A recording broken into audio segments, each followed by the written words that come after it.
go back to talking about cold cases. And we're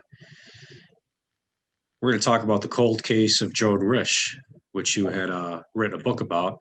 The book is called Masquerade. And you were given the files, the official public files on this case Right. that nobody else has seen except, well, up until that point. Well, actually still, other than the actual investigators, you're the only person that has seen those files. Right. And those files were 5,127 pages. It took me about 6 months to read through all of them. And here's an interesting thing again before we get into her case. If you go online, and I think in episode 4, after we did the Connecticut cult, you and I had discussed people making money, bolstering stories, all of this stuff.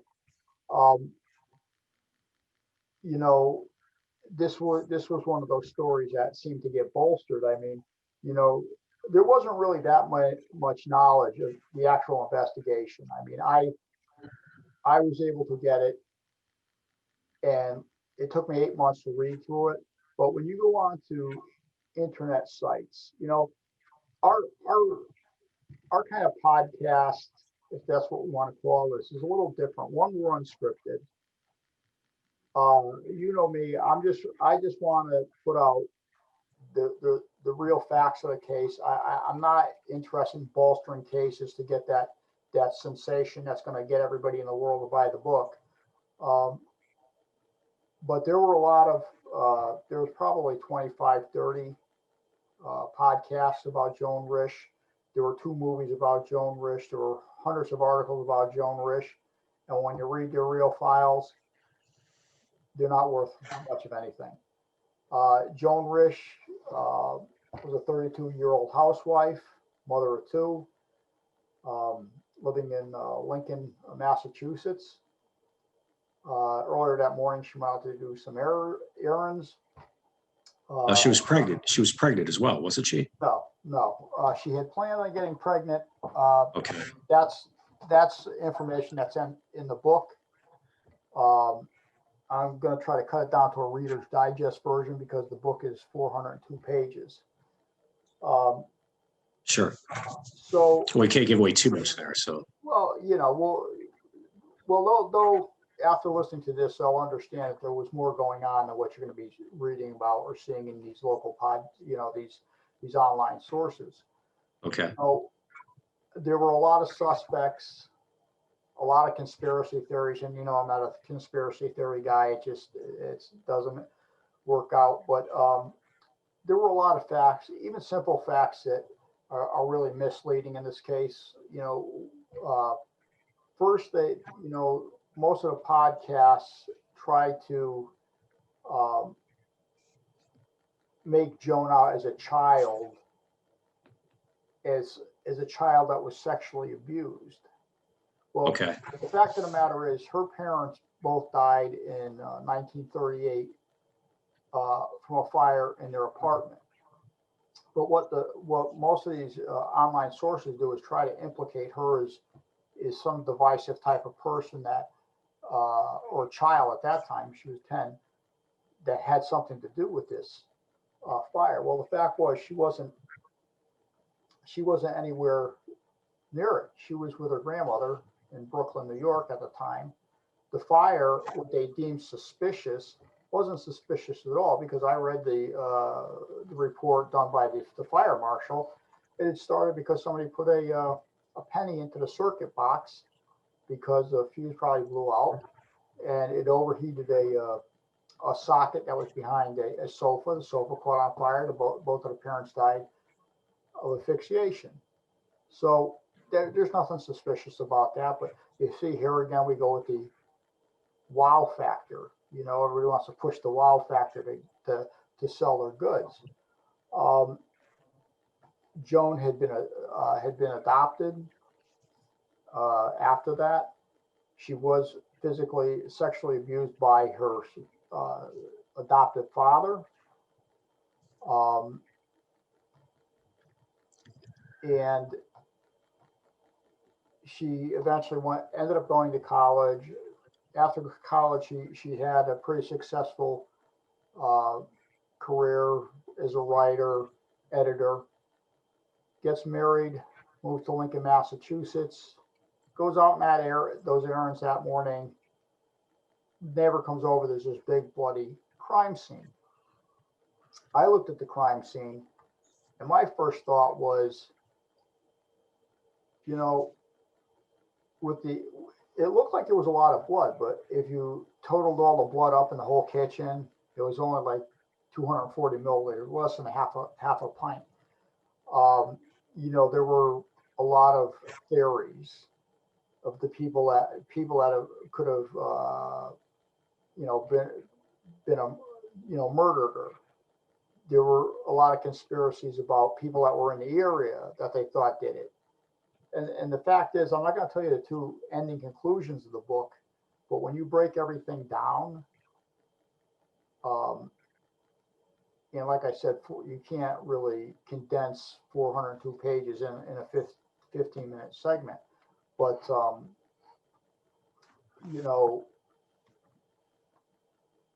I personally don't believe, I believe, and I'm not going to tell you how staged I think it was, but looking at the blood patterns, they were inconsistent with normal injuries. Body was never found. So it couldn't have been a murder because the body was never found. Then they said, oh, it's a kidnapping.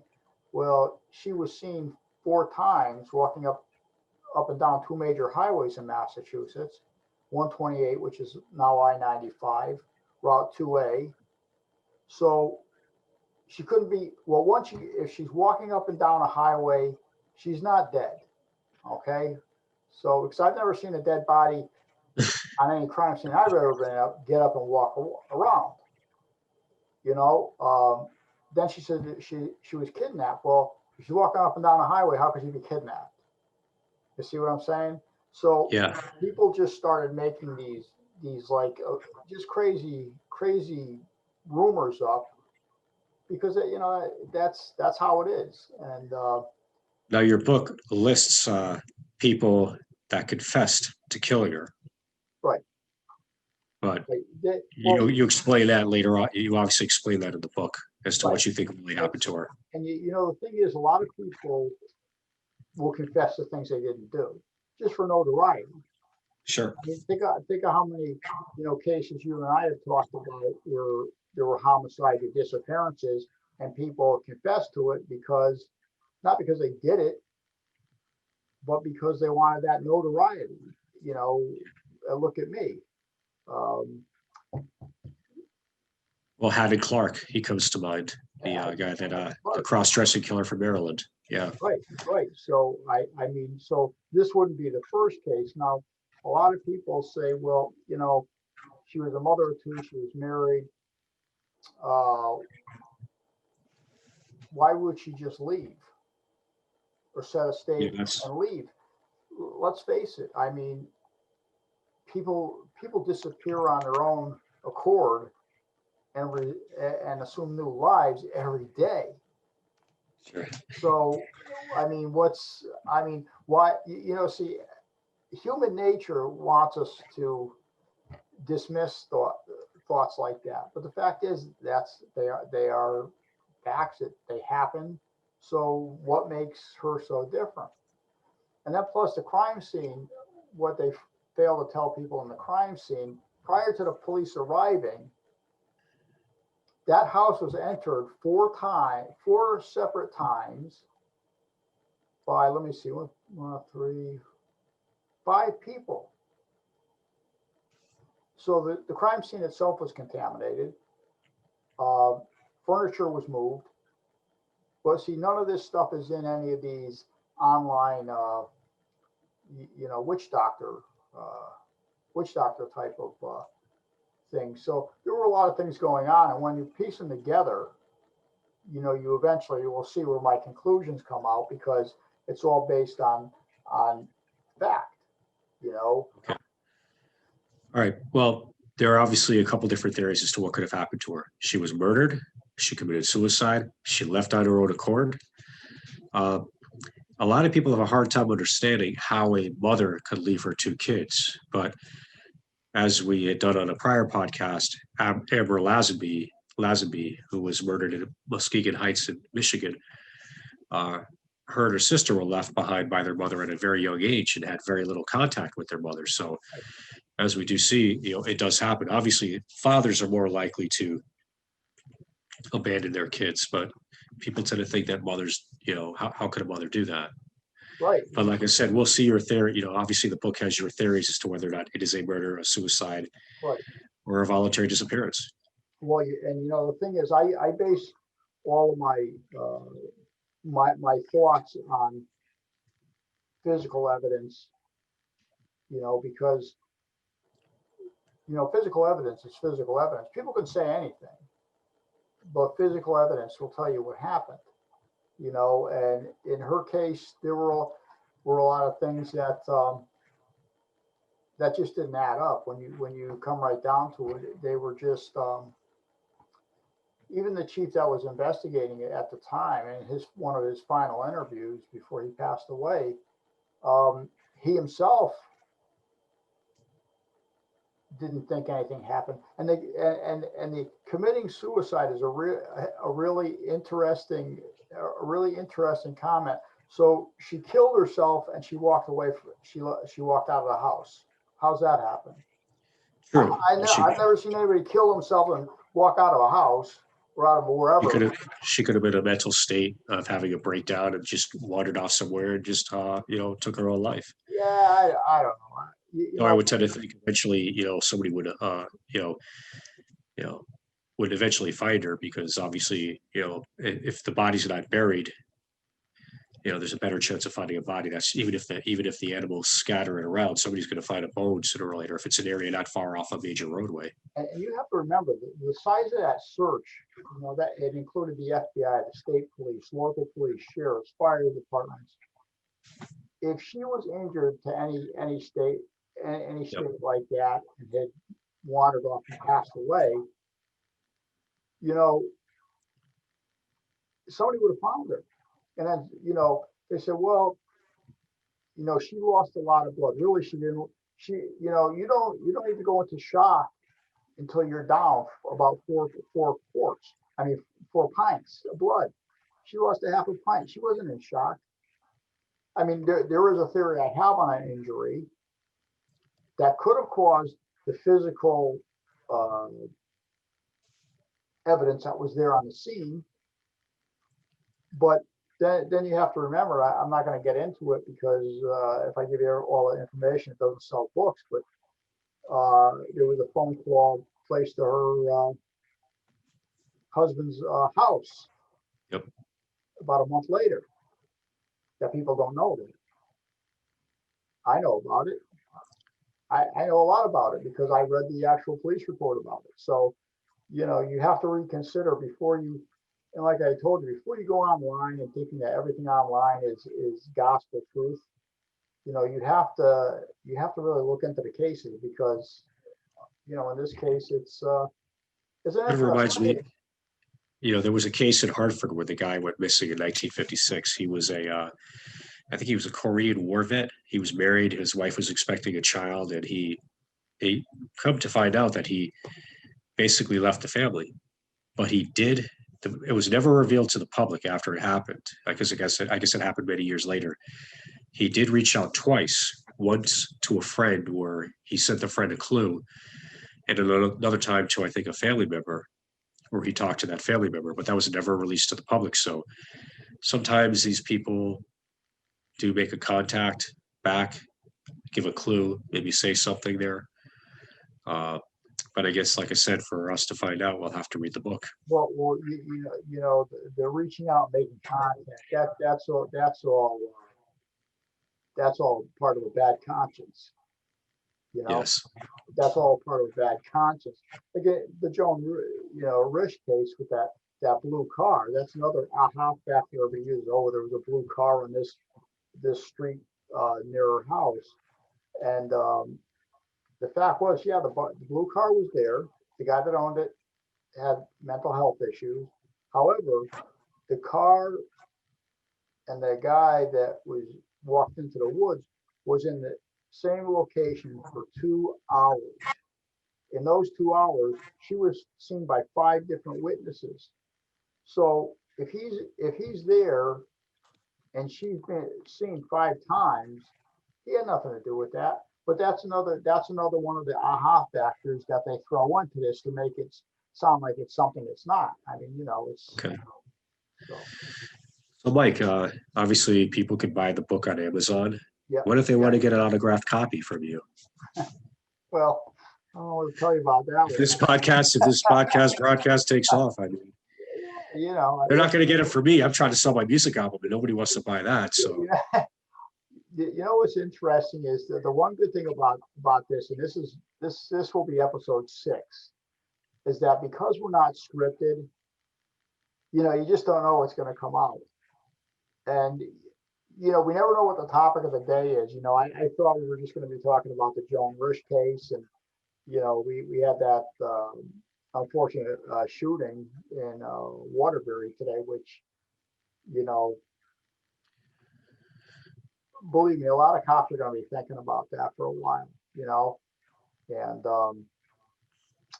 we just hope that the general population understands what we do to make sure that they're safe in their communities every day. We do have a couple more, I guess, upcoming episodes. One is going to be Dennis Lloyd Martin. yeah, I understand you've got some criticism of some of the people that have written books about that. And sorry, let me rephrase that a little horse there. You have your own criticism of certain people that have written books and talked about that case there, that have embellished it and what's the other word I'm looking for? Glamorize is the wrong term there, but well, they bolster it to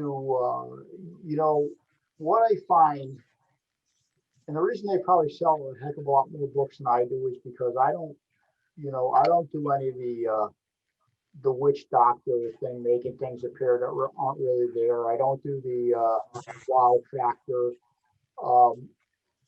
I don't try to make the case any different than what it is, because the reason I put these books out there is to bring into light the real perspective of the case. I mean, but yeah, there's a lot of people out there that wrote about Dennis Lloyd Martin, and honestly, you and I have talked about it. Some of their conspiracy theories were just so absurd that it's like, where do you start with that? I mean, it's like, he got lost in the Smoky Mountains Park. I think it was in Tennessee. It is the largest, I think it's the largest national park, acreage, mileage wise, in the country. That's right. more than Yosemite. That's more than Yellowstone, the Tetons, Acadia in Maine. I mean, it's a huge park, It is. and he could have gotten lost, and just kept on wandering on. Kids and even senior citizens with dementia, they could go quite a ways. Yeah, You get desperate trying to find your way out. They figure there was a ranger there. This was back in '69. He had estimated that in a day's travel, that a person covers 12 miles. And because you don't know the direction, it's a 12-mile radius. Okay. So, and then every other day you add another 12 miles. So it's feasible that Dennis, I mean, based on facts, I think something different probably transpired, but theoretically, if that's a lost person, he could have covered almost 100 miles. And, at the time, he was only 4 foot tall. He was about, I think, 70 pounds. Yeah, true. He could have easily went into a crevice and just simply disappeared, or not being seen. And when children are lost, when people are yelling, even if it's yelling their name, kids don't respond, because that's how they are. They're afraid. They're not going to respond. And with the consistent wind that you have in an area like that, he might not have even heard it. But the one thing I did that all of these other people didn't do was I interviewed people that, I interviewed every living person that was involved in the primary search. That includes Harold Keyes, who told me a lot of things that are in the book that he never told anybody else. I talked to Richard French, who nobody could seem to find. They thought he was a suspect. I interviewed him. Dwayne McCarter, the park ranger. I spoke with Dennis's mother. I spoke with people that worked at the park at that time. So, plus the Park Service didn't give me all of their notes and reports, but I was the first person that they actually turned their reports over to, because I think they were under the same impression that I was. After 50 years, that the case just isn't going to be solved. No, there's not going to be this one miracle witness that's going to pop up. So how do we solve it? Well, and this is like you and I have discussed before, cases that are this old are only going to be solved if people know about them. Sure. Because somebody might have that missing piece. And right. Sorry about that. I saw that tail going up there. I got nervous. I was gonna say, I'm not pulling a Jeffrey Tubin on yeah, Zoom. He got fired, okay? But I ain't like that. Even like Micah Hanks, him and I have discussed this Dennis Lee Martin case, and when we get into it, I was kind of disenfranchised by the FBI, because they really taught me that the Freedom of Information Act isn't really a Freedom of Information Act. It's a smokescreen. And I've talked about this. They've released Gotti's paperwork. They've released this, and all I simply asked for them was, I want their 147-page report from their side. Everybody else gave it to me except for them. Oh, it's confidential, this and that. Listen, I interviewed these people. I had their telephone numbers. I knew their home addresses. What do you think you're going to hide from me?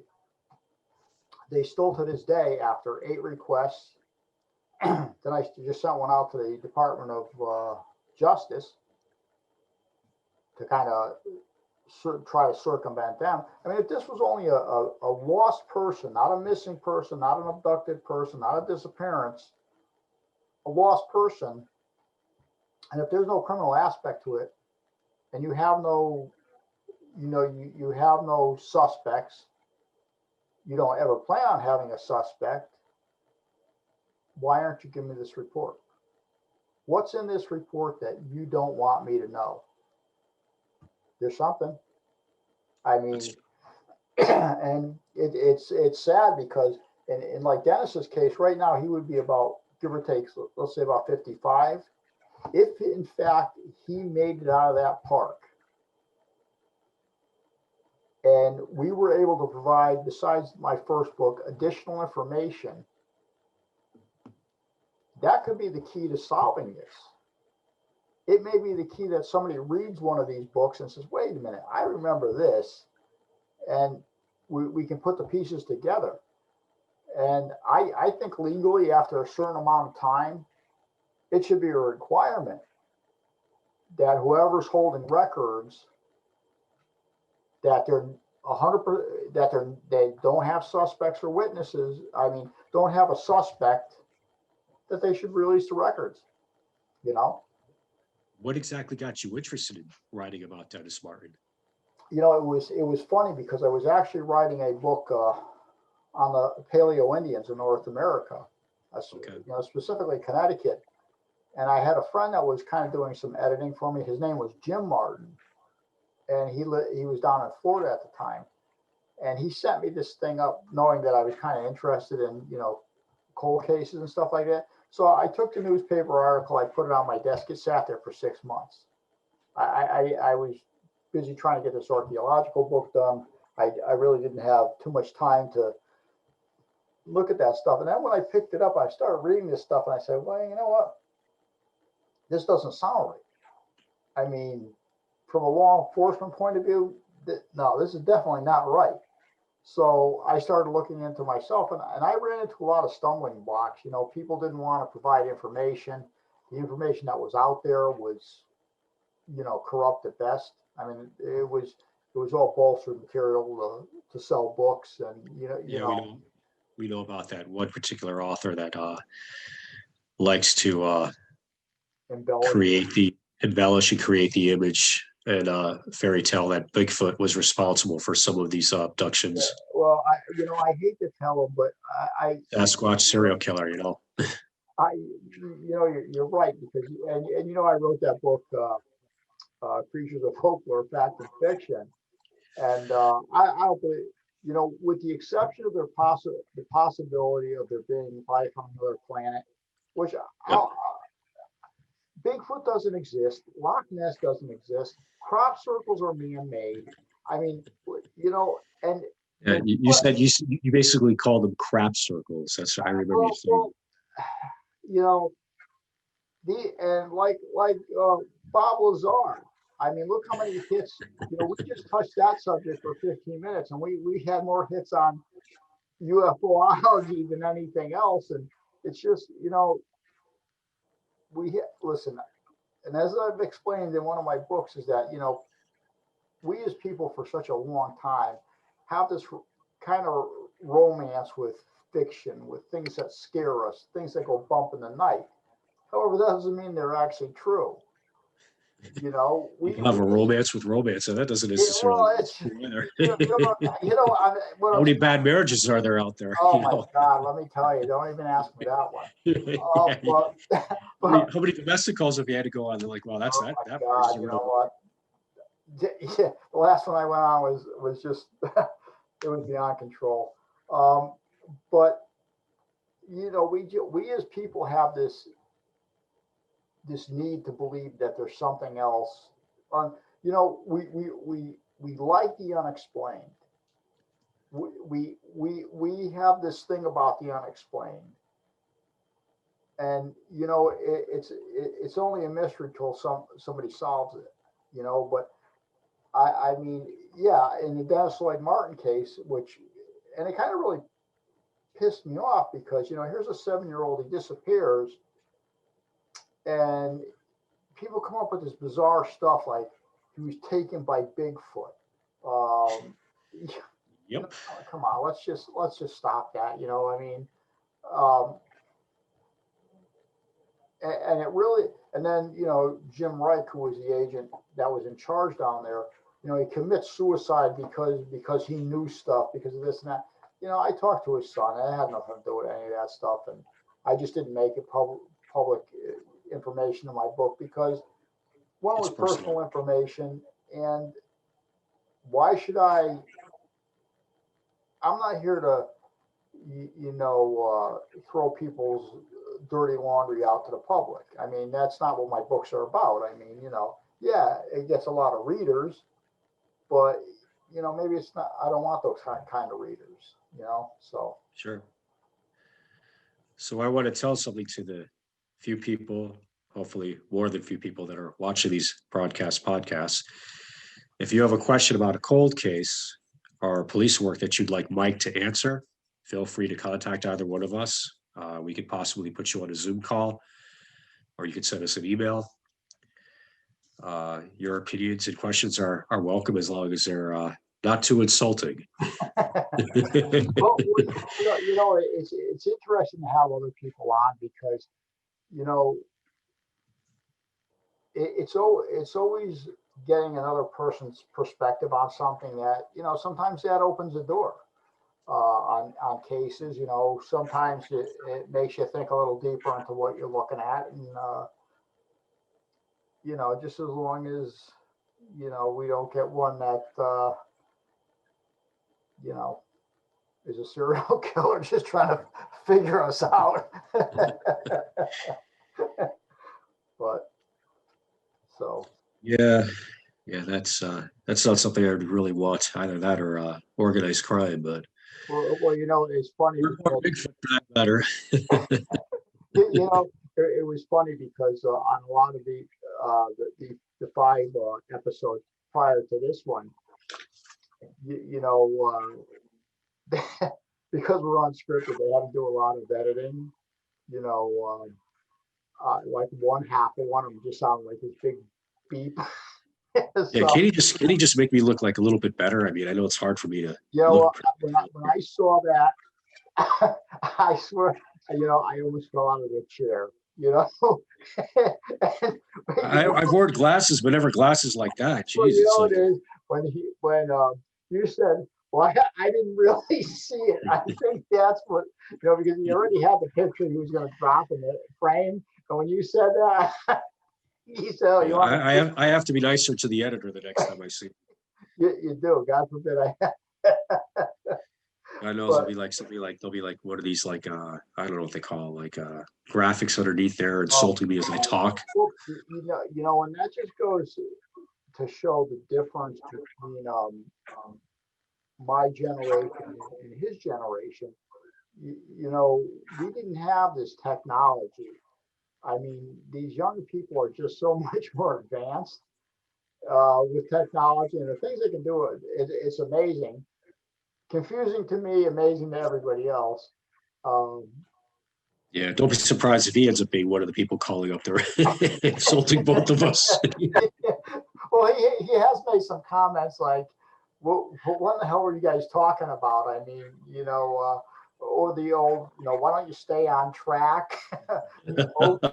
Focus. Then his thing is, isn't this supposed to be censored? Because our first couple of were kind of rough. We were throwing a few of those bombs around that. F-bombs, S-bombs, yeah, you name it. Well, but there were a lot of 60-minute clips that turned into 15 minutes after he got done editing them. So Yeah, not to mention my cat's basically jumping all over me. I'm trying to like keep it. Your cat. Yeah, you can't lock them out there because they start screaming and meowing and scratching. Oh yeah. That's And how you hear it. But, It's just yeah, and we'll have to, besides Dennis Martin, we'll have to do the missing in Connecticut because there's a lot of really good stories there, a lot of disappearances, and sure.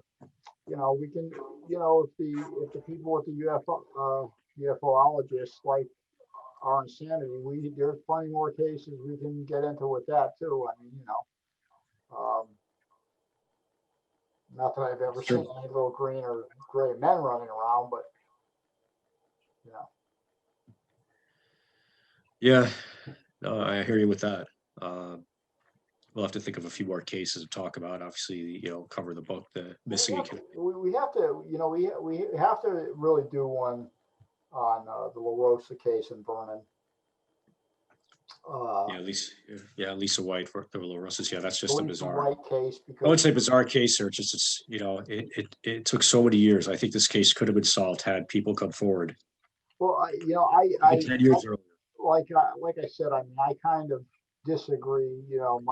I mean, I communicate once in a while back and forth email with Matt Phelps, and his idea on the Lisa White case and mine are a little bit different. Not so much as what happened, but with suspects. I mean, we were kind of on two different sides of the fence, and my thought about that is because of so many disappearances occurring in that a very limited geographical area, those suspects live there.